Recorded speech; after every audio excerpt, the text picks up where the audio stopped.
Good morning friends. இந்த வீடியோவில் நாம் பார்க்க போகிறது தியரி ஆஃப் லிட்ரேச்சரில் போஸ்ட் ஸ்ட்ரக்சுரலிசம். ஏற்கனவே நாம் ஸ்ட்ரக்சுரலிசம் பார்த்துட்டோம். இப்போது போஸ்ட் ஸ்ட்ரக்சுரலிசம். போஸ்ட் ஸ்ட்ரக்சுரலிசம் என்பது ஸ்ட்ரக்சுரலிசத்தினுடைய வளர்ந்த அடுத்த நிலை அல்லது ஸ்ட்ரக்சரலிசத்திற்கு அகைன்ஸ்டாக கருத்து சொல்லியிருப்பாங்க இல்லையா, ஸ்ட்ரக்சரலிசத்திற்கு எதிரான கருத்துக்கள், அந்த எதிரான கருத்துக்கள் அல்லது அதனுடைய ஒரு அட்வான்ஸ்டு ஸ்டேஜ், இதைத்தான் நம்ம போஸ்ட் ஸ்ட்ரக்சரலிசம் அப்படின்னு சொல்கிறோம். ஸ்ட்ரக்சரலிசம் 1960 வரைக்கும் ரொம்ப கொண்டாடப்பட்ட ஒரு தியரி. ஆனால் 1970s the middle of 70s ஒரு பேப்பர், ஒரு பிரெஞ்சு ஃபிலாசபர் ஜாக்விஸ் டெரிடா என்பவர் ஜான் ஹாப்கின்ஸ் யூனிவர்சிட்டியில் 1966 ஒரு பேப்பர் ஒன்று ப்ரெசன்ட் பண்ணார். அந்த paper structure, sign and play in the discourse of human sciences என்ற பேரில் 1970 ஜாக்விஸ் டெரிடா, த டெரிடா ஞாபகம் வச்சுக்கணும், இஸ் அ ஃப்ரெஞ்சு ஃபிலாசபர். இவர் தான் இந்த போஸ்ட் ஸ்ட்ரக்சரலிசத்தை உருவாக்கின 3 பேரில் முக்கியமானவர். இவர் அந்த தியரியை ப்ரெசன்ட் பண்ணார். இந்த தியரி வந்த உடனேயே ஸ்ட்ரக்சரலிசம் அடிபட்டு போச்சு. இந்த பேப்பரில் அவர் என்ன சொல்கிறாருன்னா, இவர் அந்த நமக்கு தெரியும் ஸ்ட்ரக்சரலிசத்தினுடைய தந்தை என்று கருதப்படக்கூடியவர் ஃபெர்டினாண்ட் டே சசுரே. அந்த ஃபெர்டினாண்ட் டே சசுரேயினுடைய லிங்குவிஸ்டிக்ஸை பற்றியும் அண்ட் கிளாட் லெவி ஸ்ட்ராஸினுடைய ஆந்த்ரோபாலஜி, இதனுடைய ஃபண்டமெண்டல் இவங்க தான் இந்த ஐடியா ஆஃப் ஸ்ட்ரக்சரலிசம். இந்த ஐடியா ஆஃப் ஸ்ட்ரக்சரலிசத்தினுடைய இவங்களுடைய தியரியினுடைய ஃபண்டமெண்டலையே கொஸ்டின் பண்ணுறது மாதிரி அமைந்து விட்டது இந்த டெரிடாவினுடைய இந்த பேப்பர். இது ஏன், இது சரியா அப்படின்னா அதனுடைய அடிப்படையை ஆற்ற மாதிரி இந்த மாதிரியான ஒரு பேப்பரை இவர் ப்ரெசென்ட் பண்ணிட்டார். டெரிடாவையும் தாண்டி அதுக்கு மேலே 3 பேர் இருக்காங்க. அவங்களும் இந்த போஸ்ட் ஸ்ட்ரக்சரலிசத்தினுடைய டெவலப்மெண்ட்டுக்கு நிறைய கான்ட்ரிபியூட் பண்ணியிருக்காங்க. அதில் மிக முக்கியமானவர் லக்கான். இவரும் ஒரு ஃப்ரெஞ்சு சைக்காலஜிஸ்ட். அவர் ஒரு ஃப்ரெஞ்சு ஃபிலாசபர். பாருங்கள், யாருமே லிட்ரேச்சரே கிடையாது. அவன் ஒரு ஃபிலாசபர், இவன் ஒரு சைக்காலஜிஸ்ட். இன்னொருத்தர் இருக்கார், அவர் மைக்கேல் ஃபோகால்ட். இன்னொரு லேடி ஜூலியா கிறிஸ்டவா என்கின்ற ஒரு லேடி. ஆக இந்த 3 பேர் டெரிடா. ஆக இந்த 4 பேரும் தான் அவங்களுடைய contribution to the post structuralism தான் மிக மிக மிக அதிகம். இதில் ரொம்ப ஹை நம்ம டெரிடா. ஆனால் இதை நான் சொன்ன மாதிரி இவங்க யாருமே லிட்ரரி கிரிட்டிக்ஸே கிடையாது. டெரிடா ரொம்ப ஃபிலாசபிக்கல் ஃபீல்டு, அவர் லக்கான் சைக்காலஜிக்கல் ஃபீல்டு, ஃபோகால்ட் மண்கிட்ட இருக்கக்கூடிய பல்வேறு விதமான ஏரியா, மேட்னஸ், பைத்தியம், செக்ஷுவாலிட்டி, மெடிக்கல் ப்ராக்டிஸ், இவைகளை பற்றியெல்லாம் டிஸ்கஸ் பண்ணுறவர் அவர். ஃபோகால்ட்டினுடைய எய்ம் என்னன்னா, to the operation of power. ஆப்ரேஷன்னாக்கா உடனே ஆப்ரேஷனில் செயல்பாடு அப்படின்னு அர்த்தம். பவர்னுடைய செயல் என்ன, ஒருத்தங்கிட்ட ஒரு பவர் இருந்தால் அந்த பவர் என்னெல்லாம் செய்ய வைக்கும் அப்படிங்கிறது. ஒருத்தன்ட்ட ஒரு கிராமத்தில் ஒருத்தன்ட்ட மணி பவர் இருக்குது, அவன் என்னென்னலாம் அந்த கிராமத்தை ஆட்டி படைப்பான் அப்படி சொல்கிறோம் இல்லையா. So that is called. So ஃபோகால்ட்டினுடைய எய்ம் ஆப்ரேஷன் ஆஃப் பவரை பற்றினது. ஆக இப்படி இவங்க யாருமே லிட்ரரி கிரிட்டிக்ஸே கிடையாது. ஆனால் இவங்களெல்லாம் சேர்ந்து ஃபார்ம் பண்ணதான் இந்த போஸ்ட் ஸ்ட்ரக்சரலிசம் என்பது. இது ஒரு உதாரணம் என்ன சொல்கிறாங்கன்னா, இப்போ கார்ல் மார்க்ஸினுடைய ஸ்டடி பூரா எப்படி இருக்கும் அப்படின்னாக்கா, கிளாஸ் வார். அதாவது கிளாஸ் வார் என்பது முதலாளித்துவம், தொழிலாளிகள் என்ற அந்த வர்க்க பேதம் அப்படின்னு சொல்லலாம் இல்லையா. முதலாளித்துவம் என்பது ஒரு வர்க்கம், தொழிலாளர்கள் என்பது ஒரு வர்க்கம். இந்த 2 வர்க்கங்களுக்கும் இடையில் நடந்து கொண்டே இருக்கக்கூடிய இடைவிடாத ஒரு யுத்தம் தான் மனித வரலாறு இப்படின்னு கார்ல் மார்க்ஸ் சொல்லுவார். அப்போ curl மார்க்ஸில் the history of human being is nothing but a continuous class war. Even from the ancient டேஸில் கூட பார்த்தீங்கன்னா யாராவது ஒருத்தன் லீடர்னு இருப்பான், அவன் ஒன்றும் வேலை செய்ய மாட்டான், ஆனால் மற்றவங்களாம் வேலை செய்வாங்க. அவங்கள காப்பாற்றுற வேலையை இவன் செஞ்சுக்குவான். காப்பாற்றுற வேலைன்னா தினம் போய் வீடு போய் காப்பாற்றிட்டு இருக்க வேண்டியது இல்லைல்ல. ஆனால் அவன் தான் அதிலேருந்து ஒரு major portion of the produce அவன் எடுத்துக்குவான். அப்புறம் அவன் தான் வந்து அங்கே இருக்கிற இவங்கெல்லாம் ரொம்ப அதிகாரம் பண்ணுவான், அங்கே இருக்க எல்லாரையும் அவன் தான் பண்ணிக்குவான். இந்த மாதிரி ஒரு கிளாஸ் வார்ங்கிறது இப்போ நேற்று இல்லை, ஆரம்ப காலத்திலிருந்தே இருக்குது. இதுதான் உலகம் தோன்றிய மனிதன் தோன்றிய காலத்திலிருந்து கிளாஸ் வார், வர்க்க பேதம், இருப்பவர்கள் இல்லாதவர்கள், முதலாளிகள் தொழிலாளிகள், ஏதோ ஒரு பேர் மாறிடும். ஏன்னா இப்போ முதலாளி தொழிலாளின்னு சொல்கிறோம், அப்போ வேறு பேர் இருந்திருக்கும், ஜமீன்தார்கள் உழவர்கள் அப்படின்னு இருந்திருக்கும், பேர் தான் மாறி இருக்கும். ஆனால் அந்த கிளாஸ் வார்னுடைய கண்டினியூஸ் ஸ்ட்ரகிள் தான் அப்படின்னு கார்ல் மார்க்ஸ் சொல்லுவார்.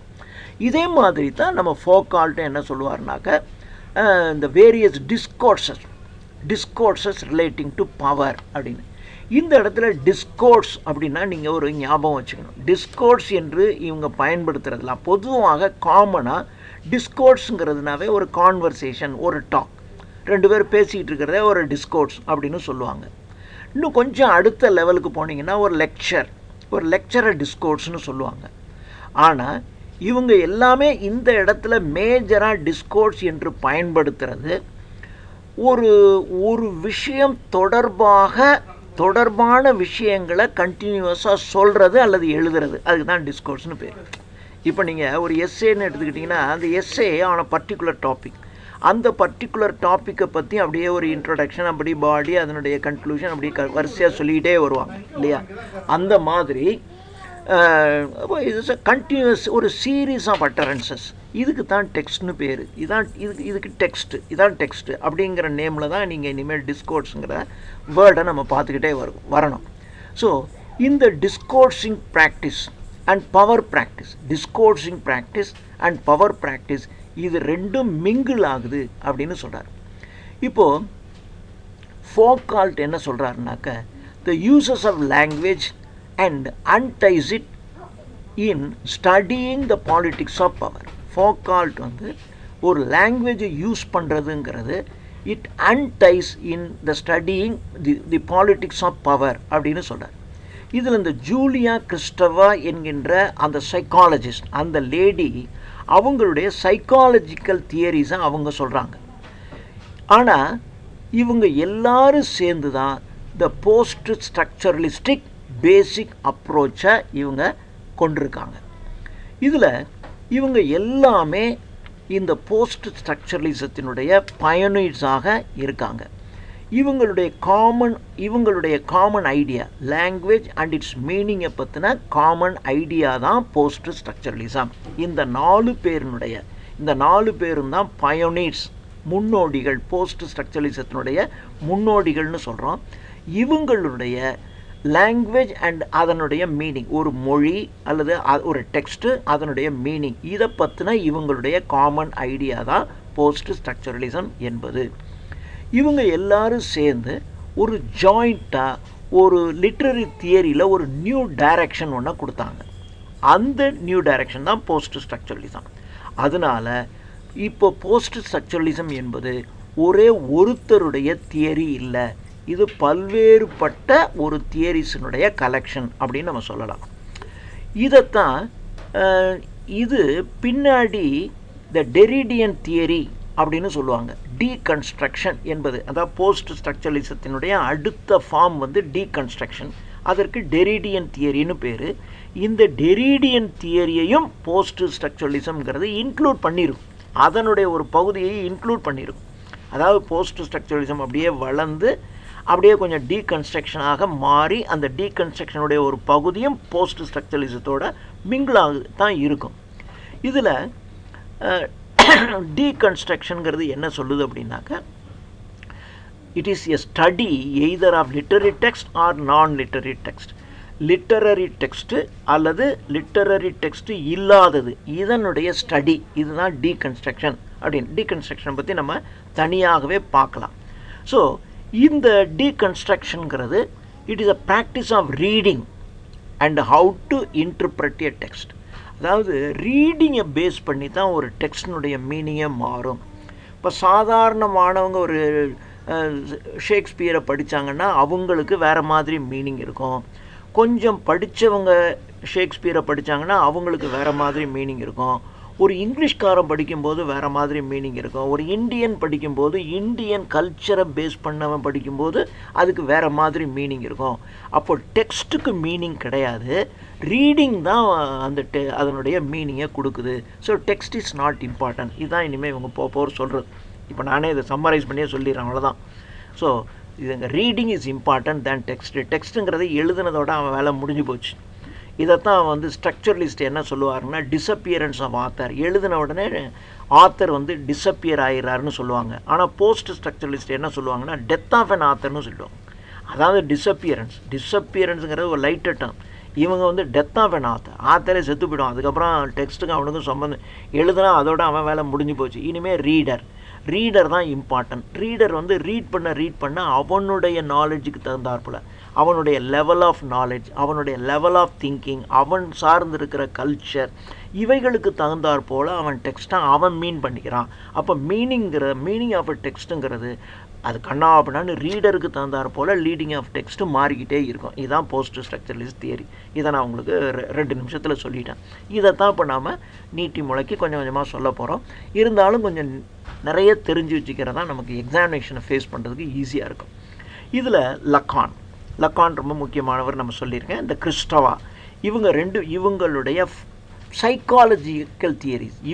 சைக்காலஜிக்கல் தியரிஸும் ஒரு புது வகையான சைக்காலஜிக்கல் ரீடிங் ஆஃப் டெக்ஸ்ட். இது வந்து ஃப்ராய்டினுடைய ரீடிங், ஆர்ச்டைப்பல் ரீடிங், ஃப்ராய்டினுடைய சைக்காலஜிக்கல் தியரி, ஆர்ச்டைப்பல் ரீடிங், இந்த ரெண்டிலிருந்தும் முற்றிலும் மாறுபட்ட வகையான ஒரு சைக்காலஜிக்கல் ரீடிங் ஆஃப் டெக்ஸ்ட்டை இவங்க 2 பேரும் சொல்கிறாங்க. இதில் ஃபோக்கால்ட் என்ன சொல்கிறாருன்னா, நமக்கு ஏற்கனவே தெரியும், அவர் வந்து தி ஆப்ரேஷன் ஆஃப் பவரை பற்றி. ஃபோக்கால்ட்டினுடைய பாலிட்டிக்ஸ் ஆஃப் பவர், அதனுடைய ரிலேஷன் டு டிஸ்கோர்ஸஸ். இந்த டிஸ்கோர்ஸுங்கிறது நான் ஏற்கனவே சொல்லியிருக்கேன், it is something like A text தான். டிஸ்கோர்ஸ்னாவே டெக்ஸ்ட்டு. ஆனால் டெக்ஸ்ட்டுங்கிறது ஒரு விஷயத்தை பற்றின தொடர்ச்சியாக எழுதுகிற ஒரு நாவல். அப்படின்னா ஒரு நாவல்ங்கிறது ஒரு விஷயம், அந்த விஷயத்தை அப்படியே டெவலப் பண்ணி எழுதி கடைசியில் வந்து அது சுமூகமாக முடியும் அல்லது டெத்தில் முடியும், எப்படி வேணாலும் முடியும். ஆக ஒன்றை பற்றின ஒரு கண்டினியூஸ் டெவலப்மெண்ட் ஆஃப் ரைட்டிங்க்கு தான் ஒரு டெக்ஸ்ட்னு பேர். அது either it's a novel or a drama or an essay or a short story or anything.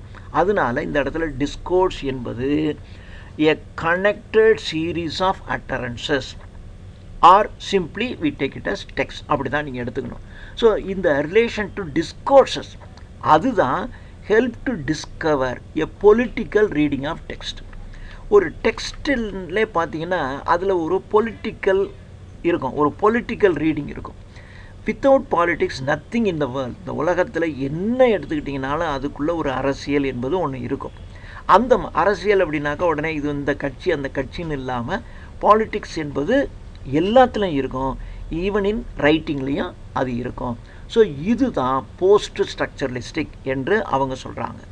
இந்த போஸ்ட் ஸ்ட்ரக்சரல் லிங்குவிஸ்டிக் தியரி இது வந்து போஸ்ட் ஸ்ட்ரக்சரல் லிங்குவிஸ்டிக் தியரி, அதனுடைய ஃபிலாசபிக்கல் தியரி, அதனுடைய சைக்காலஜிக்கல் தியரி, அதனுடைய theory of discourse of points, இது எல்லாமே post ஸ்ட்ரக்சரலிசத்தினுடைய வளர்ச்சியை ஊக்குவிக்கின்றதாக இருக்குது. அதை என்கரேஜ் பண்ணுது, அதை டெவலப் பண்ணுது.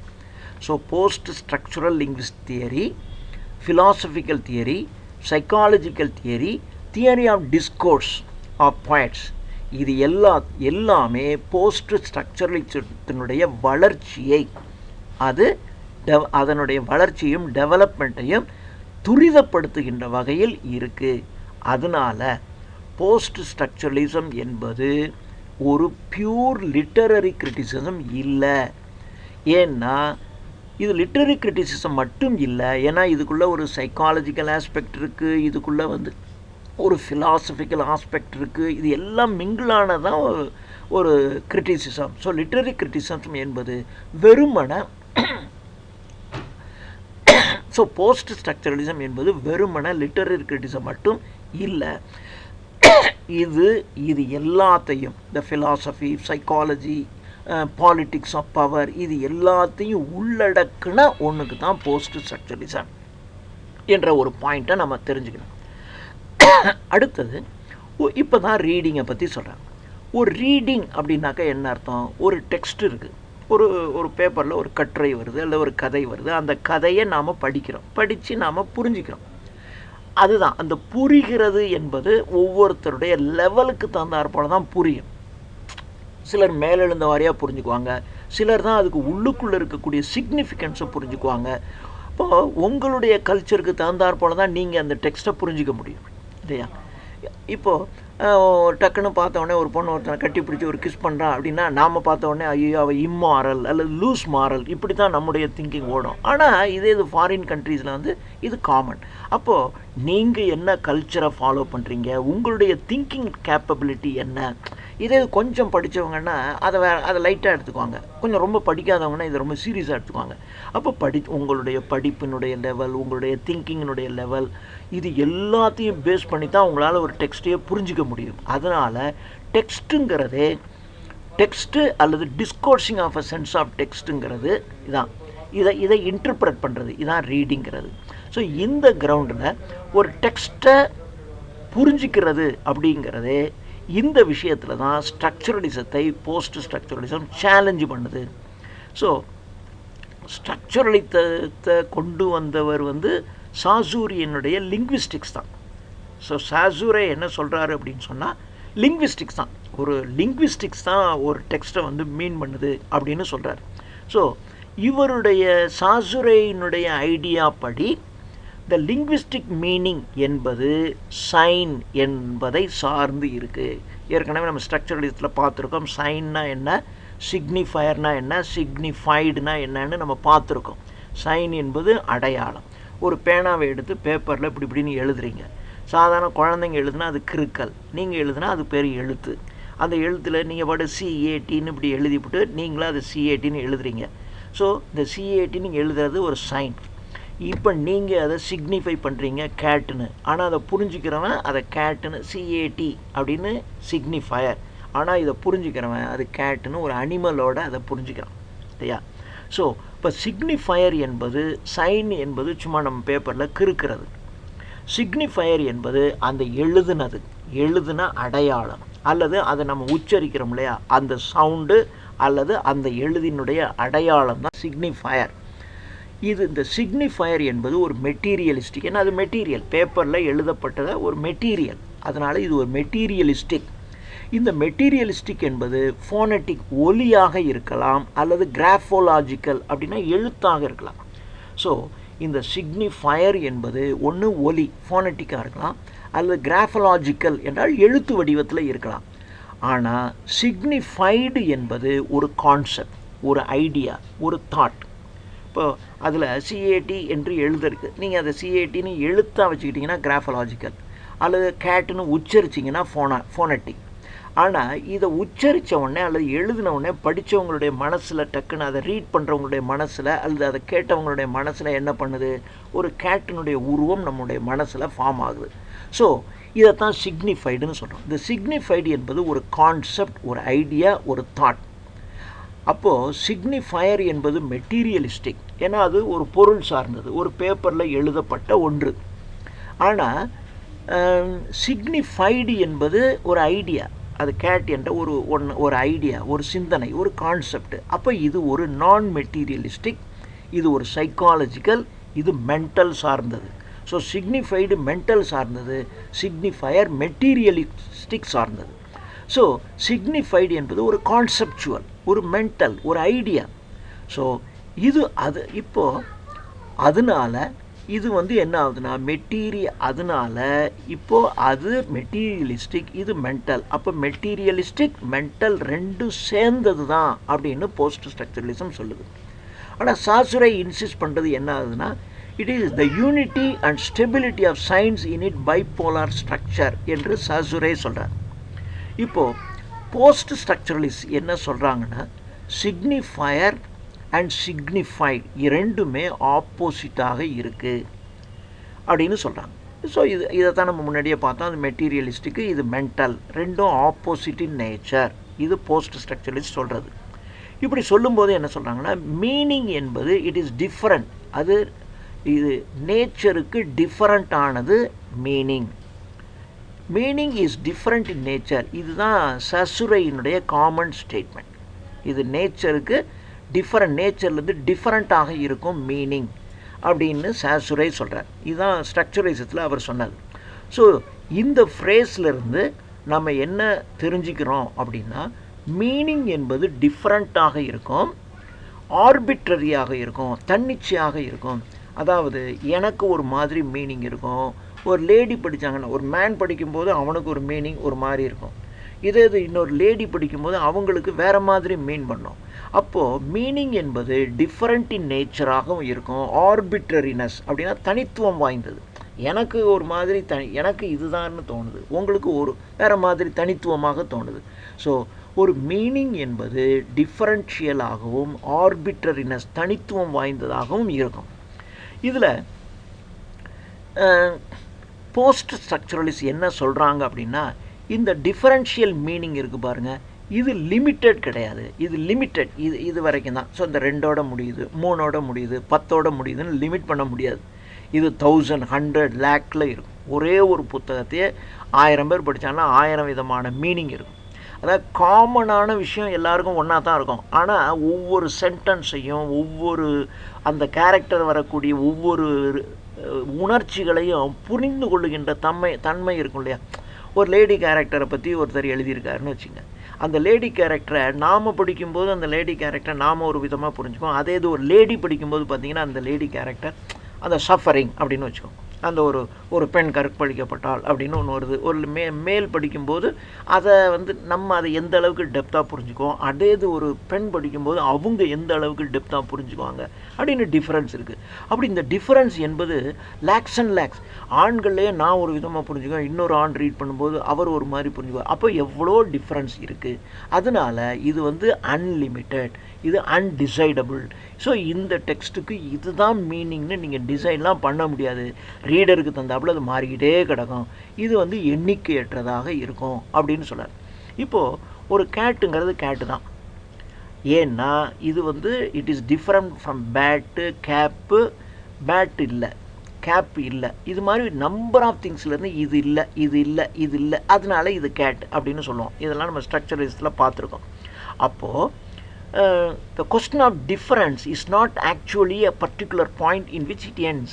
இப்படியே நீங்கள் சொல்லிக்கிட்டே போய் அது இல்லை, இது இல்லை, இது இல்லை, இது இல்லைன்னு சொல்லிக்கிட்டே போனீங்கன்னா இப்போ கேட்டுங்கிறது ஒரு எண்டு இல்லாத விஷயம். இந்த உலகத்தில் இருக்க எல்லாத்தையும் சொல்லி இது இல்லை, இது இல்லை, இது இல்லை, இது இல்லைன்னு போயிட்டே இருக்கு. ஸோ அப்போ நீங்கள் கேட்டுங்கிறது ஹேட்டு கிடையாது, கோட்டு கிடையாது, மேட்டு கிடையாது, போட்டு கிடையாதுன்னு இப்படியே சொல்லிக்கிட்டே போகலாம். அதனால இந்த சிக்னிஃபைடுன்னு ஒன்று இருக்குது பாருங்கள். இந்த சிக்னிஃபைடு என்பது ஒரு குறிப்பிட்ட அர்த்தத்தோட, ஒரு குறிப்பிட்ட சிக்னிஃபையரோட, நீங்கள் சிக்னிஃபையரோட வேலை முடிஞ்சு போச்சு. அவர் கேட்டுன்னு எழுதிட்டாரு அல்லது கேட்டுன்னு சொல்லிட்டாரு, அதோட அது முடிஞ்சு போச்சு. ஆனால் அந்த கேட்டுங்கிறத சிக்னிஃபைடு புரிஞ்சுக்கிறான் பாருங்கள். இந்த புரிஞ்சுக்கிறவன் ஏகப்பட்டதாக இருக்கும். ஸோ இந்த 1 to 1 இருக்குது பாருங்கள். இந்த சிக்னிஃபையருக்கு இதுதான் சிக்னிஃபைடு, இதுக்கு இதுதான் மீனிங் என்று சொல்வது. அதான் உதாரணம் சொன்னேன். கேட்டுனா எழுதினவன் கேட்டுன்னு ஒரு வெள்ளை கேட்டை மைண்டில் வச்சுட்டு எழுதிடுவான். ஆனால் புரிஞ்சுக்கிறவன் கருப்பு கேட்டை மைண்டில் வச்சுருப்பான், அல்லது வெள்ளையும் கருப்பும் கலந்த கேட்டை வச்சுக்குவான், அல்லது சாம்பல் நிறமான கேட்டை மைண்டில் வச்சுக்கிட்டு படிப்பான். அப்போ ரீடர் அதனால சிக்னிஃபையருக்கு சிக்னிஃபைடுக்கும் 1 to 1. இவர் இதை சொல்லிட்டாரு, இவர் அதை கரெக்டாக புரிஞ்சுக்கிட்டாரு அப்படின்னு நீங்கள் சொல்லவே முடியாது. சிக்னிஃபையருக்கும் சிக்னிஃபைடுக்கும் 1 to 1 என்ற கரஸ்பாண்டன்ஸு கிடையவே கிடையாது. அது 1லேருந்து அவன் சிக்னிஃபையர் 1 சொல்லியிருந்தான்னா அதை சிக்னிஃபைடுங்கிறது 1000, லேக்ஸ் எப்படி வேணாலும் இருக்கும். ஸோ இப்போது கேட்டுங்கிறது ஜென்ரலாக அவன் சொன்னது ஒரு 4-legged கேட்டு. ஆனால் இதுக்கு பின்னாடி அவ்வளோதான், அவன் 4-legged கேட்டை அவன் சொல்லிட்டான். இதுக்கு பின்னாடி இதுதான்னா சொல்லவே முடியாது. இப்போது ஒரு signifier takes us from one signifier to another signifier. There is no end in the search of signifier, hence there is infinite delay in getting it. அதே மாதிரி சிக்னிஃபையரில் ஒன் சிக்னிஃபையர்லேருந்து அனதர் சிக்னிஃபையர் இதுவும் இன்ஃபினிட்டாக போய்கிட்டே இருக்கும். அதனால there is infinite delay in getting it. This constitutes the paradoxical nature of meaning. அதனால இதனுடைய meaning வந்து பார்த்திங்கன்னா ரொம்ப பேரடாக்சிக்கல் நேச்சர்னால் முரண்பட்டு இருக்கும். ஸோ இப்போது ஒரு சிக்னிஃபைடுன்னு எடுத்துக்கிட்டிங்கன்னா, ஒரு சிக்னிஃபைடில் ஒரு ப்ரெசன்ஸ் ஒரு ஆப்சன்ஸ் ரெண்டுமே ஒரு கண்ணாமூச்சி ஆடிக்கிட்டே இருக்கும். அப்போது இப்போ நம்ம கேட் அப்படிங்கிறது ஒரு ப்ரெசன்ஸ். இப்போ கேட்டுனா என்ன? It is not a bat, it is not a mat, it is not a tiger, it is not அப்படின்னு ஆப்சன்ஸும் இருக்கும். ஸோ ஒரு ப்ரெசன்ஸும் இருக்கும், ஒரு ஆப்சன்ஸும் இருக்கும். ஒரு ப்ரெசன்ஸ் ஆப்ஷன்ஸினுடைய ஒரு கண்டினியூஸ் ப்ளே தான் சிக்னிஃபைடுங்கிறது. அதனால இது வந்து நீங்கள் கடைசியில் மீனிங்கை யூ கேனாட் டிசைட் இட். அப்போ இதுக்கு இதுதான் மீனிங்னு நீங்கள் டிசைட் பண்ணவே முடியாது. இப்போ அதுதான் மறுபடியும் அவன் சொல்கிறான். கேட் அப்படிங்கிறத எடுத்துக்கிட்டிங்கன்னா, வாட் ஆக்சுவலி இது வந்து ரேட் இல்லாதது, பேட் இல்லாதது அப்படின்னு நீங்கள் டிஃப்ரென்ஸ் ஆப்ஷன்ஸை சொல்லிக்கிட்டே இருக்கலாம். So what is absent in ரேட்டுக்கிட்ட இல்லாதது, ஹேட்டில் இல்லாதது, பேட்டில் இல்லாதது, இதுதான் கேட். அப்படி இல்லாததான் ஆப்சன்ஸாக சொல்லிக்கிட்டே இருக்கலாம். அதே சமயத்தில் கேட் அப்படின்னா 4 கால் இருக்கும், அதுக்கு இப்படி தான் இருக்கும், டைகர் மாதிரி இருக்கும், அப்படியே இருக்குங்கிறதுலையும் நீங்கள் சொல்லிக்கிட்டே போகலாம். அப்போது ப்ரெசன்ஸ் அண்ட் ஆப்சன்ஸ் இந்த ரெண்டுனுடைய குவாலிட்டியும் சேர்ந்ததான் அந்த சிக்னிஃபைடுங்கிறது. அப்போ இதனுடைய மீனிங்கே நீங்கள் டிசைட் பண்ணவே முடியாது. இதை ரீடர் தான் டிசைட் பண்ணிக்கணும். அவன் மைண்டில் என்ன தோணுதோ அதை தான் அவன் டிசைட் பண்ண முடியும். அதனால there are various contexts or traces attached to a particular signifier. அப்போ ஒரு குறிப்பிட்ட சிக்னிஃபயருக்கு நிறைய ட்ரேசஸ், நிறைய கான்டெக்ஸ்டில் அந்த இடத்துக்கு தந்தார் போல் அது மீனிங் மாறிக்கிட்டே இருக்கும். இப்போ இதைத்தான் சொன்னேன், ஒரு பர்டிகுலர் சிக்னிஃபயருங்கிறது ஒரு செயின் ஆஃப் சிக்னிஃபயர்ஸ்குள்ளே போய்கிட்டே இருக்கும். ஒரு உதாரணத்திற்கு அன் அமெரிக்கன், இதை கூட நீங்கள் அது டாகுங்கிறது ஒரு இதாக சொல்லலாம். ஒரு வேலைக்காரனை கூட நல்ல நாய். இப்போ நம்ம வந்து ஒரு சின்ன குழந்தைய கூட நம்ம குட்டி நாய் அப்படின்னு நம்ம சொல்கிறோம். குட்டி நாய்னா அது என்ன நாயாது? அப்போ குட்டி நாய் அப்படின்னு நம்ம சொல்கிறது அந்த இதை குறிக்கும். எப்பொழுதுமே எங்கே அந்த குட்டி நாயை காணோம் அப்படின்னு வீட்டுக்குள்ளே வந்து தேடுவார் அப்பா. அப்போ அப்பா குட்டி நாய் எங்கே காணோம்னு தேடுனா அம்மாவுக்கும் அங்கே வீட்டில் இருக்கிறவங்களுக்கும் தெரியும் அந்த குட்டி நாய் என்பது ஒரு குழந்தையை குறிக்குது அப்படிங்கிறது. இந்த இடத்த நீங்கள் படிச்சுக்கிட்டீங்கன்னு வச்சுங்க, ஒருத்தர் சாதாரண ரீடர் இருக்கான்னு வச்சுங்க, என்ன குட்டி நாயின்னு வர்றாரு, அவர் எங்கே நாயே அதை காணோமே அப்படின்னு அவன் தேட ஆரம்பித்தான்னா, அப்போ மீனிங்கிறது அந்த கான்டெக்ட்ஸில் அந்த ஃபேமிலியில் இருக்கிறவங்களுக்கு குட்டி நாய்னா அது வந்து ஒரு குழந்தைய குறிக்குதுன்னு அவனுக்கு தெரியும். அப்போ ரீட் பண்ணுறவனுடைய மைண்டுக்கு தந்தார் போல தான் அதனுடைய மீனிங் மாறிக்கிட்டே இருக்கும். ஸோ இந்த கேட்டுங்கிறது ஒரு அமெரிக்கனை கூட குறிக்கும். ஏ உமன் ஆஃப் ஃப்ளை நேச்சர், பறக்கிற நேச்சரில் உள்ள ஃப்ளையை ஒரு லேடியை கூட குறிக்கும். ஒரு 4 லெக்டு அடிமலை கூட குறிக்கும். இது எல்லாமே கேட்டை குறிச்சிட்டு போயிடும். அப்போ கேட்டுங்கிறது இடத்துக்கு தந்தாப்பில் அது மாறிக்கிட்டே இருக்கும். இப்போது novelty of context brings novelty of signifier. Context இப்போ நான் சொன்னேன், ஒரு குறிப்பிட்ட வீட்டில் எல்லா குழந்தைங்களும் குட்டி நாயின்னு சொல்கிறாங்க, அதுதான் நாவல்ட்டி ஆஃப் கான்டெக்ஸ்ட். அந்த இடம் என்பது ஒரு புதுமையான இடம். அந்த புதுமையான இடத்துல வரக்கூடிய சிக்னிஃபயர் குட்டி நாய் அப்படின்னா எழுதிடுவான். அவங்க கதை எழுதும்போது எழுதிடுவான். அப்பா உள்ளே நுழைந்து எங்கே குட்டி நாயை காணோம் என்று கேட்டார், உடனே அம்மா அந்த குழந்தையை தூக்கி கொண்டு சிரித்து கொண்டே வந்தார் அப்படின்னு கதையை எழுதிட்டு போயிடுறான்னு வச்சுங்க. படிக்கிறவன் குட்டி நாய் என்றால் கேட்டான். ஆனால் கேட்டதுக்கு அந்த அம்மா பதிலே சொல்லாமல் உங்கள் குழந்தைய தூக்கிட்டு வந்துருச்சு. அப்புறம் 2 பேரும் பேசிக்கிட்டே இருந்தாங்க. எதுக்குடா குட்டி நாயை காணோம்னு இவன் தேடினான். அப்போ குட்டி நாய்னா யார் அப்படின்னு இவன் போட்டு மண்டையை உடச்சிக்கிட்டே இருப்பான். அப்போது ஒரு நாவல்ட்டி ஆஃப் சிக்னிஃபயர் இருந்தால் அது இன்னொரு நாவல்ட்டி ஆஃப் சிக்னிஃபயருக்குள்ளே போயிட்டே இருக்கும். அதனால மீனிங் என்பது ஒரு continual deferral, not difference but also a multiple deposit of multiple traces of use. இது வந்து மல்டிப்புளாக போயிட்டே இருக்கும். இதில் நோ ஸ்டெபிலிட்டி. இப்போ சாசுரே சொன்ன மாதிரி சிக்னிஃபைடு ரிலேஷன்ஷிப்புங்கிறது ஒரு ஸ்டேபிள் ஆனது இல்லை, இட் இஸ் அன்ஸ்டேபிள் ஆனது. ஹென்ஸ் அதனால இது வந்து ஒரு ஃபிக்ஷனாகவே கற்பனை, இல்யூஷன், எ மிரேஜ், காணல் நீர்.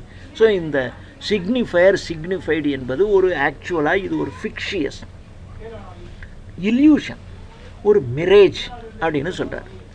இப்படின்னு சொல்லிட்டு உண்மையை சொன்னால் the link between the signifier and சிக்னிஃபைடுங்கிறது தன்னிச்சையானது.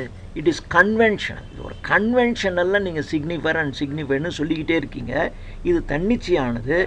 ஆனால் இதை இந்த சிக்னிஃபையருக்கு இதுதான் சிக்னிஃபைடு என்று நீங்கள் 1-to-1 பர்டிகுலராக பின் பண்ணவே முடியாது. அவன் டாக்னு சொல்லிட்டானா இதுதான் டாகுன்னா நீங்கள் சொல்லவே முடியாது. இந்த உலகத்தில் லட்சக்கணக்கான டாக் இருக்குது, அது ஏதோ ஒரு டாகை குறிச்சிடும், அவ்வளோதான் என்று அவங்க சொல்கிறாங்க.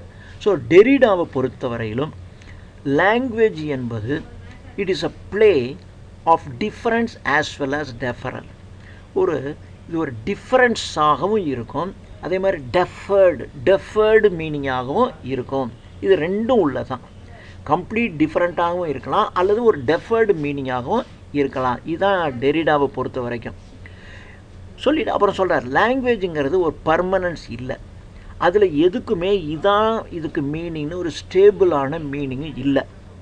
இதில் எனிதிங் கேன் மீன் எனிதிங், ஏதோ ஒன்றுடைய அர்த்தத்தை குறிச்சிட்டு போயிடும். இதுதான். ஸோ ஒரு ஸ்ட்ரக்சரலிசத்தை பொறுத்த வரைக்கும் it is not the author but the structure or the principles or the grammar or the rules of language determines the meaning of the text. இதுதான் ஸ்ட்ரக்சரலிஸ்ட்டு சொல்கிறோம். ஏன்னா ஸ்ட்ரக்சரலிஸ்ட்டு லிங்குவிஸ்டிக் பேஸில் தான் மீனிங் வருதுன்னு சொன்னாங்க. நம்ம ஸ்ட்ரக்சரலிஸ்ட்டில் பார்த்துருக்கோம். ஸோ ஸ்ட்ரக்சரலிஸ்ட்டத்தை பொறுத்த வரையிலும் ஆத்தர் கிடையாது, ஆனால் அதனுடைய ஸ்ட்ரக்சர் அல்லது த பிரின்சிபிள்ஸ் ஆஃப் கிராமர் அல்லது அந்த லாங்குவேஜினுடைய ரூல்ஸ் இதுதான் அந்த டெக்ஸ்டினுடைய மீனிங்கை கொடுக்கும். இது ஸ்ட்ரக்சரலிசம். இது அப்போ என்ன சொல்லுதுன்னா, இந்த லாங்குவேஜ் சிஸ்டம்ஸ் இருக்குது பாருங்கள், இந்த லாங்குவேஜ் சிஸ்டம் தான் விச் ரெகுலேட்ஸ், இதுதான் ரெகுலேட் பண்ணுது. இதுதான் ஒரு சிக்னிஃபையரை ரெகுலேட் பண்ணி இதுதான் அதனுடைய சென்டரில் இருக்குது. So language system is at the centre அப்படின்னு ஸ்ட்ரக்சரலிசம் சொல்கிறாங்க. ஆனால் போஸ்ட் ஸ்ட்ரக்சரலிசம் என்ன சொல்கிறாங்கன்னா, ஒரு ரெகுலேட்டிங் இவன் சொல்கிறான், இவன் லாங்குவேஜுங்க இது ஒரு லாங்குவேஜ் சிஸ்டம். இந்த லாங்குவேஜ் சிஸ்டம் அப்படின்னாக்கா என்ன அர்த்தம்? The principles of grammar, linguistics எல்லாம் கலந்தது தானே. ஸோ லாங்குவேஜ் சிஸ்டம் தான் சென்டர், அதை பேஸ் பண்ணி தான் ஒரு மீனிங் ஆஃப் த டெக்ஸ்ட்டு அமையும். இது ஸ்ட்ரக்சரலிசம் சொல்கிறது.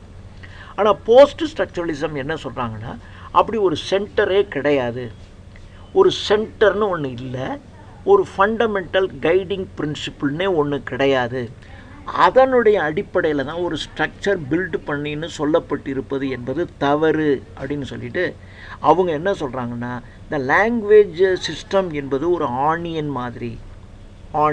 ஆனியனில் உரிக்க வெறும் தோல் வந்துக்கிட்டே இருக்கும். மேலாக இருக்கிற தோல் மெல்லிசாக இருக்கும், உள்ளே இருக்கிற தோல் கொஞ்சம் ஹார்டாக இருக்கும், அவ்வளோதான். ஆனால் எல்லாமே தோல் தான், உள்ளுக்குள்ளே ஒன்றுமே கிடையாது. ஆனால் மற்றது எல்லாத்தையும் ஒரு பழத்தை எடுத்துக்கிட்டிங்கன்னா உரிச்சிக்கிட்டே வந்தீங்கன்னா கடைசியில் ஒரு கொட்டைன்னு ஒன்று ஒரு கர்னல் இருக்கும் சென்டரில், இல்லையா?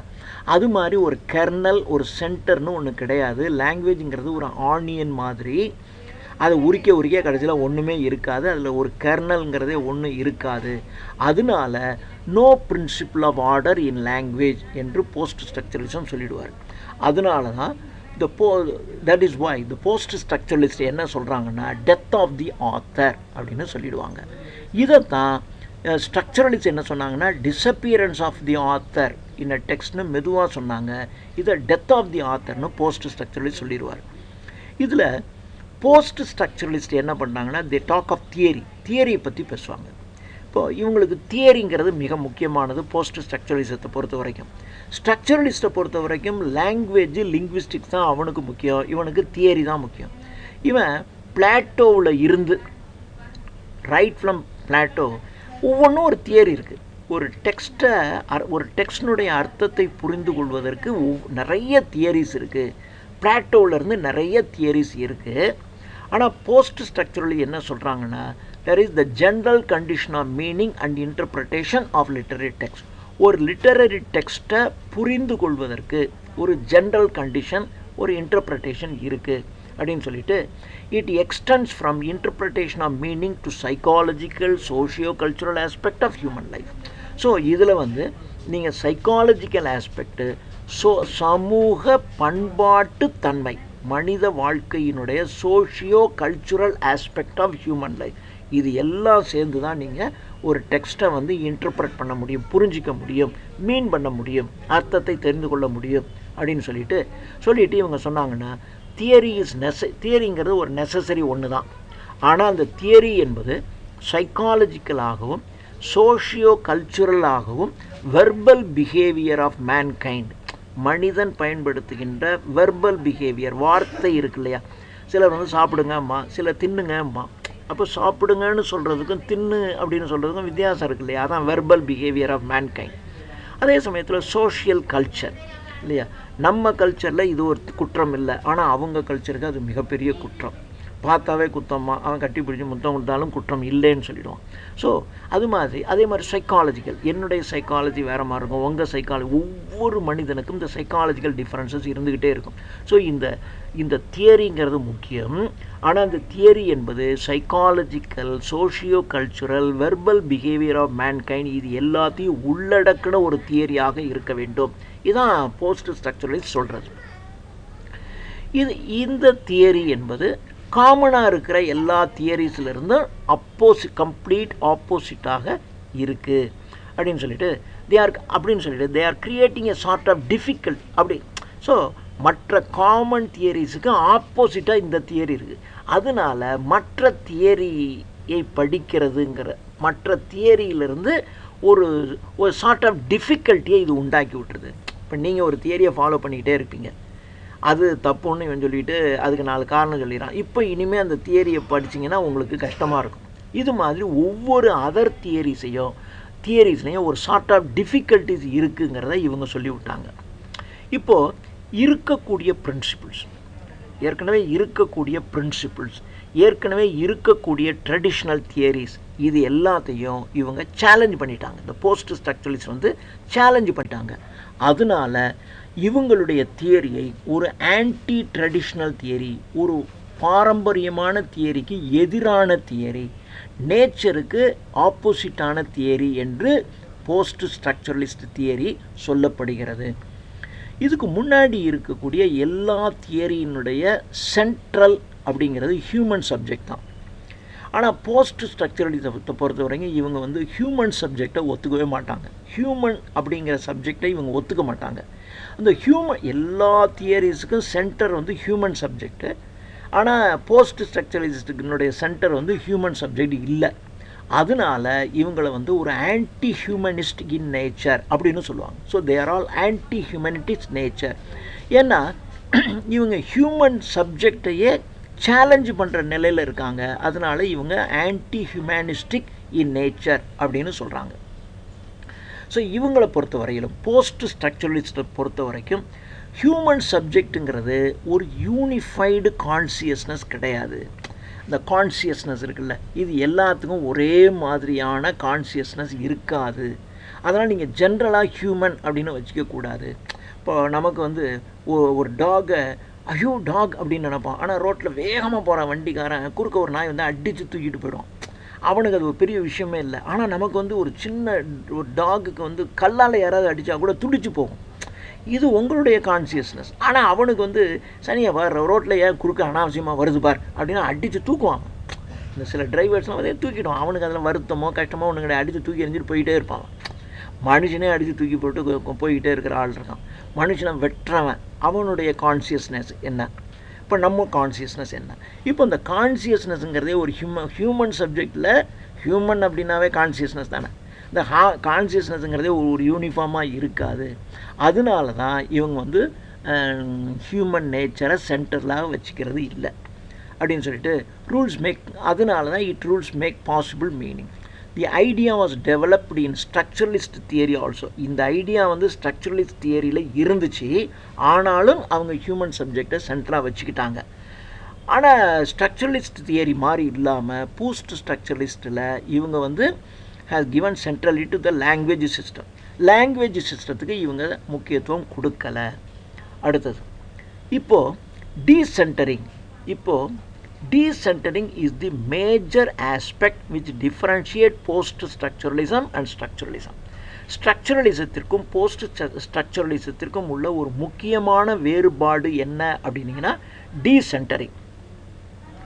இப்போது இந்த ஸ்ட்ரக்சரலிஸ்ட் என்ன பண்ணுவான்னா, எங்கேயோ ஒரு சென்டர் இருக்குது அப்படின்னு பிலீவ் பண்ணி அந்த சென்டர் தான் வந்து திரும்பி ரெப்படேஷன் தான் வந்துகிட்டே இருக்கும். அந்த சென்டர் தான் வந்து லாங்குவேஜ் சிஸ்டம் என்று ஸ்ட்ரக்சரலிஸ்ட் சொன்னான். ஆனால் போஸ்ட் ஸ்ட்ரக்சரலிஸ்ட்டுக்கு வந்து இது ஆனியன் மாதிரி, அதுக்கு சென்டரே கிடையாது அப்படின்னு சொன்னான். அது ஒரு இல்யூஷன் அப்படின்னு சொல்லிட்டா, ஏற்கனவே நம்ம பார்த்துட்டோம். ரோலண்ட் பர்த்தினுடைய essay death of the author, Roland பார்த்தினுடைய டெத் ஆஃப் தி ஆத்தர்னு அவர் எழுதியிருக்கிற ஒரு எஸ்ஸே, மைக்கேல் ஃபோகால்ட்டினுடைய essay what is an author. இந்த ரெண்டையும் முக்கியமான ஒரு தியரி ஞாபகம் வச்சுக்கணும். ஏன்னா சில இப்போ நமக்கு வந்து பிஜிடிஆர்பியில் வச்சுருக்க மாதிரி what is an author, death of the ஆத்தர்லாம் வைப்பாங்க. ஸோ இதெல்லாம் இந்த கருத்தை இது சஜஸ்ட் பண்ணுது அப்படின்னு சொல்லிட்டு, இதெல்லாம் என்ன சொல்லுதுன்னா, ஆத்தர் என்பவர் is not responsible for the meaning of the text. அந்த டெக்ஸ்ட்டை நீங்கள் எப்படி மீன் பண்ணிக்கிறீங்கிறதுக்கு ஆத்தருக்கு அது ரெஸ்பான்சிபிள் கிடையாது. ஒரு டெக்ஸ்ட்டை எழுதின உடனே ஆத்தர் வந்து கம்ப்ளீட்டாக இவாப்ரேட் ஆகி ஆவியாகி போயிடுறாரு. இனிமேல் ரீடர் தான் ரெஸ்பான்சிபிள். அந்த டெக்ஸ்டினுடைய மீனிங்கை புரிந்து கொள்வது ரீடர்னுடைய வேலை. டெக்ஸ்ட்டை நான் எழுதி கடைசி வேர்டை எழுதி முடிச்சாச்சுன்னா இதோட ஆத்தர் காணா போயிடுறார். அதுதான் டெத் ஆஃப் அன் ஆத்தர் அல்லது இவாப்பரேஷன் ஆஃப் அன் ஆத்தர். ஆத்தர் ஆவியாகி கலந்துடுறார். இனிமேல் ஆத்தரே இங்கே கிடையாது, இனிமேல் டெக்ஸ்ட்டு மாத்திரம்தான் இருக்குது. இந்த டெக்ஸ்ட்டை படிக்கிறவங்க தான் எப்படி வேணாலும் அவன் மீன் பண்ணிக்கிட்டே படிச்சுக்கிட்டே போவான். ஷேக்ஸ்பியர் எழுதிட்டு அதோட அவருக்கு முடிஞ்சு போயிட்டு, இப்போ படிக்கிறவன் தான் ஒவ்வொருத்தனுக்கும் ஒவ்வொரு கிரிட்டிக்கும் இதுக்கு இந்த இடத்துல இப்படி அர்த்தம், இந்த இடத்துல இதுக்கு இப்படி தான் சொல்கிறாரு அப்படி சொல்கிறாரு, இவன் தான் போட்டு ரீடர் தான் பண்ணிக்கிட்டே இருக்கணும். So it is the reader who brings the meaning of the text. இந்த டிரான்சிஷன் இருக்கு இல்லையா, ஆத்தர்லேருந்து அப்படியே வந்து கொஞ்சம் கொஞ்சமாக ரீடர் தலையில் இந்த ரெஸ்பான்சிபிலிட்டி வந்துடுது இல்லையா. இதுதான் ஸ்ட்ரக்சரலிஸ்ட் தியரியும். இதுதான் ஸ்ட்ரக்சரலிஸ்ட்டும் இப்படி தான் சொல்கிறான். ஆனால் அவன் வந்து ஆத்தர் டிஸப்பியர், அதான் இவாப்பரேஷன் ஆஃப் அன் ஆத்தர்னு தான் சொன்னான். ஆனால் இவன் அதை விட ஸ்ட்ராங்காக போஸ்ட் ஸ்ட்ரக்சரலிஸ்ட் வந்து டெத் ஆஃப் அன் ஆத்தர்னு சொல்லிவிட்டான். ஜோனதன் கல்லர் அப்படிங்கிறவர், ரீடருங்கிறவர் ஒரு பர்சன். அவர் தான் he is theorizing about reading competence, literary competence. அதாவது உங்களுக்கு படிக்கின்ற உங்களுடைய ஆற்றல், உங்களுடைய இலக்கிய புலமை, ஒரு படிக்கின்றவர்களுடைய படிக்கிற ஆற்றல், அவர்களுடைய இலக்கிய புலமை, இது ஒவ்வொருத்தனுக்கும் மாறுபட்டிருக்கும். அப்போ ஒவ்வொருத்தனுக்கும் ஒரு தியரி, அவனுடைய மைண்டில், அவனுடைய சைக்காலஜிக்கலில், அவனுடைய ஃபிலாசபியில், அவனுடைய சொசைட்டி சம்பந்தமாக அவனுடைய கல்ச்சர் எப்படி இருக்கோ அதுக்கு தந்தாற்போல தான் அவன் அந்த டெக்ஸ்ட்டை புரிஞ்சுக்குவான். இந்த கல்ச்சர், சமூகம் என்பதே வேறு வேறு மாதிரி இருக்கும். ஒரே வீட்டில் அண்ணனுக்கு வேறு மாதிரி தன்மை இருக்கும், தம்பிக்கு வேறு மாதிரி தன்மை இருக்கும். வீடு ஒன்று தான், ஆனால் ரெண்டு பேரும் டிஃப்ரெண்ட்டாக இருக்கும். ரெண்டு பேரும் படித்தான்னு வச்சுக்கோங்க, ரெண்டு பேருக்கும் டிஃப்ரெண்ட்டாக தெரியும் அந்த ஒரே புக்கு. அதனால் அப்போ அது ரெண்டு புக்கு இல்லை, புக் இஸ் ஒன். அப்போ ரீடர் படித்த உடனே அவர் ஆத்தர் அதோட காலி.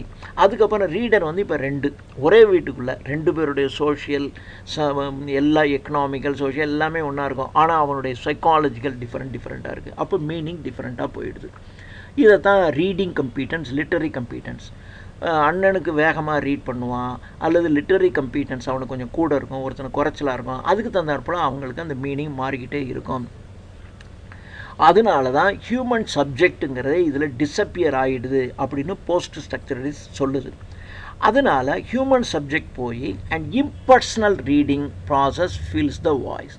அதனால் இம்பர்சனல், அப்போ பர்சனல் ரீடிங்காக இருக்காது, இம்பர்சனல் ரீடிங் தான் அங்கே இருக்கும். Reader is not a person but a reading process. அப்போ ரீடருங்கிறது ஒரு பர்சன் கிடையாது, ரீடருங்கிறது ஒரு ஆள் இல்லை, அந்த ரீடிங் ப்ராசஸ் தான் அங்கே முக்கியம். அதனால் ரீடரும் கிடையாது, அங்கே ரீடிங் ப்ராசஸ் தான் இருக்குது. அந்த ரீடிங் ப்ராசஸ் தான் அந்த டெக்ஸ்ட்டுக்கு மீனிங்கை கொடுக்குது. இந்த ரீடிங் ப்ராசஸ் தான் சிக்னிஃபயராக இருக்குது.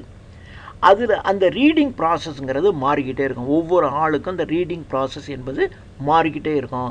தேர் ஆர் மல்டிப்ளிசிட்டி ஆஃப் ரீடிங், நிறைய பல்வேறு விதமான ரீடிங் ப்ராசஸஸ் இருந்துக்கிட்டே இருக்கும். இப்போது ஒரு தடவை டெக்ஸ்ட்டு வந்து ஆத்தர்கிட்ட வெளி வந்துருச்சு அப்படின்னா authors authority upon the text is last. அந்த டெக்ஸ்ட்டு மேலே அந்த ஆத்தருக்கு இருக்கின்ற அந்த உரிமை முடிஞ்சு போயிடுது. இப்போ அந்த ஃபீல்டுங்கிறது ரீடர்னுடைய டைப் ஆஃப் ரீடிங். அதாவது ஸ்ட்ரக்சரலிஸ்ட்டு கூட ரீடரை தான் சொன்னான், இவன் ரீடரே சொல்லலை. அதனால தான் இவன் வந்து ஹியூமன் நேச்சரையும் ஒத்துக்க மாட்டான். இவன் என்ன சொல்லுவான்னா ரீடிங் ப்ராசஸ் தான் சொல்லுவான். ரீடரை மைண்ட் பண்ணுறதில்ல. அந்த ரீடர்னுடைய ரீடிங் ப்ராசஸ் இருக்கு இல்லையா, அதுக்கு தான் இவன் இம்பார்ட்டன்ஸ் கொடுக்குறான் போஸ்ட் ஸ்ட்ரக்சரலிஸ்ட். அதனால தான் இவனை வந்து அகெயின்ஸ்ட் நேச்சர்னே இவங்க சொல்லுவாங்க. Against nature, against human nature அப்படின்னு சொல்லுவாங்க. ரோலண்ட் பார்த்துங்கிறவர் அவர் தன்னுடைய ஸ்ட்ரக்சரலிஸ்டாக தான் தன்னுடைய வாழ்க்கையை ஆரம்பித்தார். ஆனால் அவருடைய வாழ்க்கை முடியும் போது பார்த்திங்கன்னா அவர் போஸ்ட் ஸ்ட்ரக்சரலிஸ்டாக மாறிட்டார். அப்படி இவர் இந்த ரோலண்ட் பார்த் அவருடைய essay pleasures of the text என்ற அந்த டெக்ஸ்டில் இவர் என்ன சொல்கிறாருன்னா, இப்போ ஆத்தர் இறந்துடுறாரு, அப்போது டெக்ஸ்ட் வந்து ஃப்ரீ, அவ்வளோதான், டெக்ஸ்ட் வந்து ஃப்ரீயாக இருக்குது. இப்போது யார் வேணாலும் அதை படித்து என்ன வேணாலும் அவன் மீன் பண்ணிக்கலாம். To him the principle on which the reading is made its pleasure. அப்போது the principle on which the reading, நீங்கள் எந்த பிரின்சிபிளோடு நீங்கள் ரீட் பண்ணுறீங்களோ அதுதான் உங்களுக்கு ப்ளஷரை கொடுக்கும். இப்போ கடவுள் நம்பிக்கை உடையவன், கடவுள் நம்பிக்கை இல்லாதவன், கற்பின் மீது நம்பிக்கை உள்ளவன் இல்லாதவன், நிறைய வெரைட்டிஸ் இருப்பாங்க. இப்போ நீங்கள் வந்து கடவுள் நம்பிக்கை உடையவனாக இருக்கீங்கன்னு வச்சுங்களேன், நீங்கள் ஒரு புக்கை படிக்கும்போது உங்களுக்கு இட் கிவ்ஸ் யூ ப்ளஷர். ஆனால் கடவுள் நம்பிக்கை இல்லாதவன் ஒரு புக்கை படிக்கும்போது அவனுக்கு வந்து அதை பார்த்தா எரிச்சலை உண்டாகும். அப்போது இந்த புக்கு வந்து ஒரு ப்ளஷராக இல்லையா அப்படிங்கிறது அந்த ரீடரை டிபெண்ட் பண்ணி இல்லை, அந்த ரீடருக்கு உள்ளுக்குள்ளே இருக்கக்கூடிய அவன் ரீட் பண்ணும்போது பயன்படுத்துகிற அந்த ப்ராசஸை பொறுத்து தான் அவனுடைய ப்ளஷர் கிடைக்குது அப்படின்னு சொல்கிறார். So there is no question of the appropriate meaning. அதனால ஒன்றினுடைய இதுதான் இதுக்கு அர்த்தம், இதுதான் இந்த ரீடிங் ஆஃப் டெஸ்ட்டுக்கு பொருத்தமானது, இதுதான் ப்ளஷரை கொடுக்குது, இந்த இடம் தான் ஒவ்வொருத்தருக்கும் ப்ளஷரை கொடுக்குதுன்னா நீங்கள் சொல்லவே முடியாது அப்படின்னு சொல்லுவார். So hence it is pleasure, not appropriate meaning that confirms the reading of a text. அப்போ ஒரு டெக்ஸ்ட்டை ரீட் பண்ணும்போது அது கொடுக்குற ப்ளஷர் தான் முக்கியமே ஒழிய அதனுடைய appropriate meaning is not important அப்படின்னு சொல்லிட்டு, எனவே post structuralist idea of a text, அவருடைய ஐடியா ஆஃப் டெக்ஸ்ட்டுங்கிறது is different from that of structuralism. ஸ்ட்ரக்சரலிசத்தில் இருந்தும் ட்ரெடிஷ்னல் ஐடியா ஆஃப் டெக்ஸ்டில் இருக்குது இல்லையா, அந்த ரெண்டில் இருந்தும் போஸ்ட் ஸ்ட்ரக்சரலிஸ்ட் ஐடியா ஆஃப் டெக்ஸ்ட்டுங்கிறது முழுவதும் மாறுபட்டது. இப்போ ட்ரெடிஷ்னலாக ஒரு டெக்ஸ்ட்டுங்கிறது ஒரு work done by a human, ஒரு மனிதனுடைய ஒரு ஒர்க் அப்படின்னு சொல்லப்படுது. ஆனால் போஸ்ட் ஸ்ட்ரக்சரலிசத்தை பொறுத்த வரைக்கும் தெர் இஸ் நோ ஒர்க்கு, அங்கே ஒர்க்கே கிடையாது, அங்கே ஒரு டெக்ஸ்ட் தான் இருக்குது. There is no work, it is a hard work of an author அப்படின்னா சொன்னால் ஒத்துக்க மாட்டான், அது ஒரு டெக்ஸ்ட், அவ்வளோதான். இந்த டெக்ஸ்ட்டு வந்து மல்டிபிள், பல்வேறு விதமான டெக்ஸ்ட் இருக்குது. இந்த டெக்ஸ்ட்டு வந்து ஒரு லிட்டரல் டெக்ஸ்ட்டாக இருக்கலாம், நான் லிட்டரல் டெக்ஸ்ட்டாக இருக்கலாம், அல்லது ஒரு ஃபிலாசபிக்கல் டெக்ஸ்ட்டாக இருக்கலாம், சைக்காலஜிக்கல் டெக்ஸ்ட்டாக இருக்கலாம், ஆனால் எதா வேணாலும் இருக்கலாம். ஆனால் writing in general post structure இதை பொறுத்த வரையிலும் post structure there is not about literature but about writing in general. அப்போ போஸ்ட் ஸ்ட்ரக்சரலிசத்தை பொறுத்த வரையிலும் லிட்ரேச்சரை பற்றி பேச மாட்டாங்க, ரைட்டிங் என்பது ஒரு ஜென்ரல் தான். இப்போ சிலர் வந்து இதுக்கு நல்ல ஒரு இலக்கியத்தன்மை இருக்குமா, அதில் என்ன இலக்கியம் இருக்குது அப்படின்னு சொல்லுவாங்க. இப்போ நீங்கள் சிலர் பார்த்தீங்கன்னா அறிஞர் அண்ணாவினுடைய நூல்களை எடுத்துக்கிட்டு ஒரு பெரிய இலக்கியத்தன்மை வாய்ந்த புத்தகங்கள்மா. ஆனால் ரொம்ப பேர் வந்து இதில் என்ன இலக்கியமே கிடையாது, அதுக்கு வந்து எந்த இலக்கிய பரிசும் எந்த புத்தகமும் வாங்கினதே கிடையாது, அது ஒரு ஒர்க்கு, அவ்வளோதான், அதுக்கு லிட்டரரி தன்மையே கிடையாது அப்படின்னு நிறையா பேர் சொல்லிடுவாங்க. அதனால் போஸ்ட் ஸ்ட்ரக்சரலிஸ்ட்டை பொறுத்த வரையிலும் ஒரு டெக்ஸ்ட்டு அவ்வளோதான், இது லிட்ரேச்சரா அல்லது ரைட்டிங் இன் ஜென்ரலாங்கிறத பற்றிலாம் கிடையாது, இட்ஸ் அ டெக்ஸ்ட், அவ்வளோதான். இந்த டெக்ஸ்ட்டுன்னு ஒரு உயிரற்ற பொருளாக தான் அதை அவன் பார்ப்பான். ஸோ இது டெக்ஸ்ட்னு பார்க்க மாட்டான், அதனுடைய டெக்ஸ்டுவாலிட்டி அப்படி தான் பார்ப்பாங்க. Textuality is essentially a play of signifiers. So இந்த டெக்ஸ்டுவாலிட்டி அப்படிங்கிறது அது சிக்னிஃபயர்னுடைய ஒரு game. Who signified is reached or discovered through reading. அப்போது அது என்ன சிக்னிஃபை பண்ணுது அப்படிங்கிறத ரீடிங்கை வச்சு தான் நம்ம புரிஞ்சிக்க முடியும். அப்போது டெக்ஸ்ட்டுங்கிறது ஒரு ஒர்க் ஆஃப் ஆர்ட், ஒரு ஹியூமன் பீயிங் செய்த ஒரு ஒர்க் ஆஃப் ஆர்ட் இல்லை என்பது தான் ஒரு போஸ்ட் ஸ்ட்ரக்சரிஸ்டினுடைய வாதம். அதனால எல்லா லிட்டரரி தியரியையும் இவங்க ஒத்துக்கவே மாட்டாங்க. எல்லா லிட்டரரி தியரியும் படிச்சிட்டாலும் அதனுடைய பேஸில் இவங்க வந்தாலும் எந்த லிட்டரரி தியரியையும் இவங்க அப்படியே அதுக்கு ஆப்போசிட்டாக தான் சொல்லிக்கிட்டே இருப்பாங்க. ஸோ ஒரு டெக்ஸ்டினுடைய ஐடியாவோட த டிஸ்கோர்ஸ் அப்படிங்கிறது which replaces their idea of textuality. So டெக்ஸ்ட்டுங்கிறத விட இவங்க என்ன பண்ணுவாங்கன்னா டிஸ்கோர்ஸ் அப்படிங்கிறதுக்கு தான் முக்கியத்துவம் கொடுப்பாங்க. நான் ஏற்கனவே டிஸ்கோர்ஸ் அப்படின்னா என்னன்னு நான் உங்களுக்கு சொல்லியிருக்கேன். ஒரு டிஸ்கோர்ஸ் என்பது ஒரு விஷயம் தொடர்பான ஒரு கண்டினியூஸாக அதை பற்றி நீங்கள் சொல்கிறது. ஏதோ ஒரு செய்தி, அந்த செய்தியை பற்றி இப்போ நீங்கள் ராமன், அந்த ராமன் என்ற ஒருத்தரை பற்றி கண்டினியூஸாக நீங்கள் எதையோ சொல்லிக்கிட்டே வந்து கடைசியில் முடிக்கிறீங்க. அதுதான் ராமாயணம்னு போயிடுச்சு. அப்போது ஏதோ ஒன்றோட தொடர்பு படுத்தி சொல்லக்கூடிய கண்டினியூஸாக நீங்கள் ஏதோ சொல்லிக்கிட்டு இருக்கீங்க. ஏதோ ஒரு சப்ஜெக்ட் தர்மம். இந்த தர்மத்தை பற்றி நீங்கள் ஒரு எஸ்ஸே எழுதுறீங்கன்னு வச்சுங்க. அது பூரா தர்மம்னா என்ன, அது எப்படி வரும், அதுக்கு உதாரணம் என்ன, நீங்கள் ஏதோ சொல்லிக்கிட்டே இருக்கீங்க. அப்போ தர்மம் என்ற ஒன்றை பற்றி நீங்கள் ஒரு எஸ்ஸே எழுதிட்டு இருக்கீங்கன்னா அதோட தொடர்புடைய ஏதேதோ விஷயங்களை நீங்கள் சொல்கிறீங்க அல்லது எழுதுறீங்க. இதுக்கு தான் டிஸ்கோர்ஸ்னு பேர். அப்போ டிஸ்கோர்ஸுங்கிறது கொஞ்சம் இதுதான் டிஸ்கோர்ஸ். ஸோ இவங்க அதனால தான் இவன் டெக்ஸ்ட்டுங்கிறதுக்கு பதிலாகவே இந்த டிஸ்கோர்ஸுங்கிற டேர்ம் தான் இவன் யூஸ் பண்ணுறான்.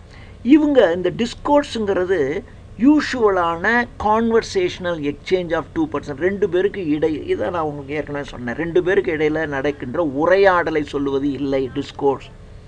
இவங்களை பொறுத்த வரைக்கும் டெக்ஸ்ட்டுங்கிறது தான் டிஸ்கோர்ஸ். டெக்ஸ்ட்டுங்கிற ஒன்றை பற்றிய தொடர்ச்சியான அட்டரன்சஸ், இதுதான் டிஸ்கோர்ஸ். இந்த டிஸ்கோர்ஸ் தான் is guided and controlled and formed by power.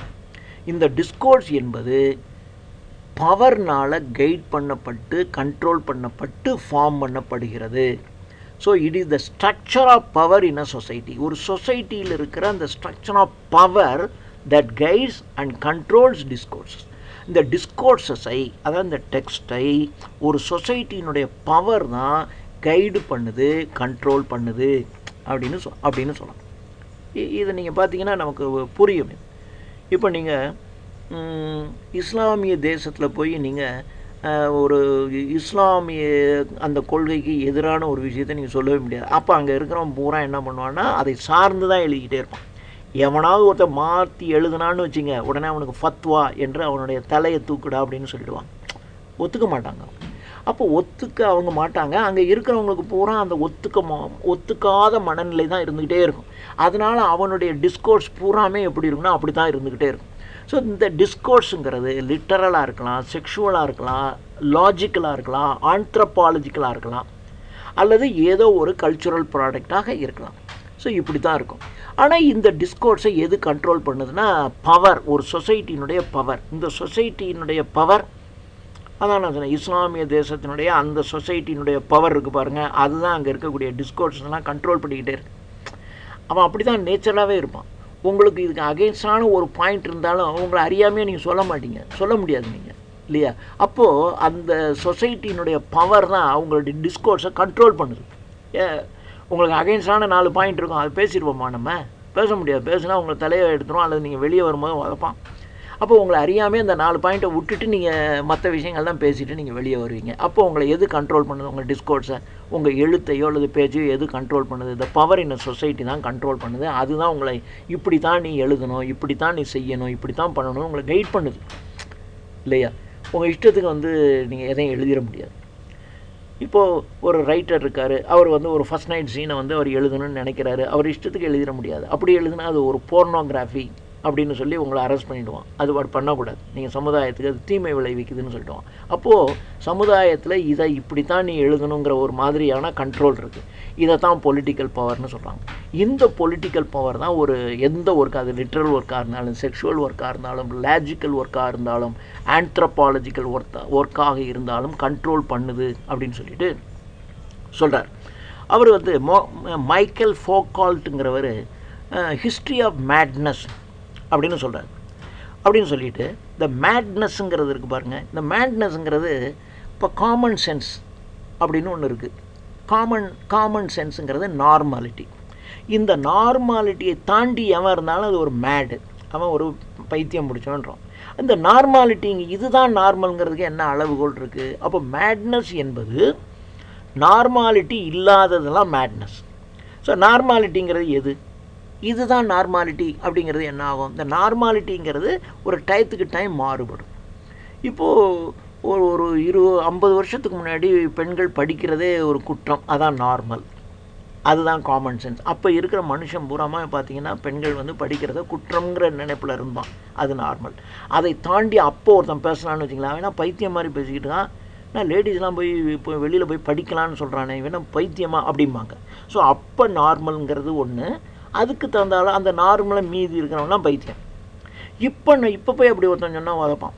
அப்போ இப்போ நார்மலுங்கிறது ஒன்று, அப்போ இப்போ இந்த நார்மல்லேருந்து எவனா மாறி பேசுனான்னா அதை தான் மேட்னஸ்ன்னு சொல்லுவோம். அப்போ நார்மாலிட்டி என்பது டயத்துக்கு டைம் மாறிக்கிட்டே இருக்கும்.